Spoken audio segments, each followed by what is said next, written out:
Hello all. Today I thought I'd share an event that transpired somewhat recently within my town's history, the murder of Elizabeth Olten by Alyssa Bustamante. It's pretty common for folks to be interested in this genre of events. I myself love a good horror story. But for those of you who are impartial to this sort of thing, I apologize in advance. But for this topic, I will be covering the events that led up to the gruesome tragedy, as well as its aftermath. On October 21st, 2009, 15-year-old Alyssa Bustamante brutally stabbed and strangled her 9-year-old neighbor, Elizabeth Olten, in the woods behind her childhood home, which was where her body was recovered several days later. Elizabeth had supposedly gone over to play with Alyssa and was promptly never seen or heard from again. But backing up, between 2002 and 2009, Alyssa and her 3 younger siblings were raised by their grandparents, as their mother had a history of substance abuse and their father was serving time in prison for an unknown crime. But according to a webpage from the ATI titled Alyssa Bustamante, the 15-year-old who slaughtered her 9-year-old neighbor, Alyssa appeared to be just like any normal teen. She was always sweet and courteous to the people around her, but her internet persona revealed a darker side to her personality.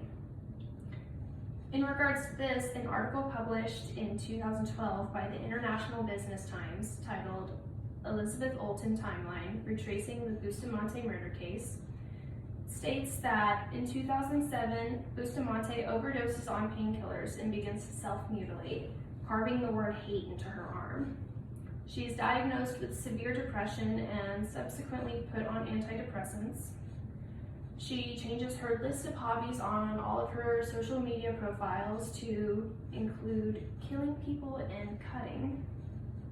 But friends say that she would frequently showcase her scars and openly talk about her medication.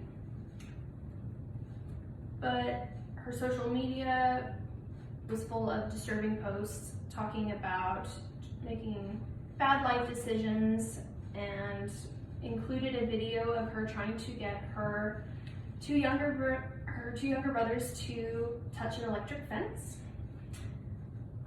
But on a 2012 webpage titled Alyssa Bustamante, 5 Things to Know About the Teen Killer, the International Business Times outlines that after her suicide attempt, she was prescribed Prozac and was reported to have increased her dosage before killing Elizabeth in 2009.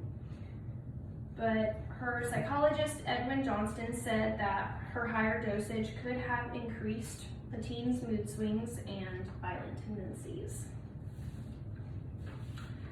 The day after Elizabeth went missing, authorities questioned Bustamante and seized her diary, which the previously mentioned article from the International Business Times reveals that she wrote, "I strangled them and slit their throat and stabbed them. Now they're dead.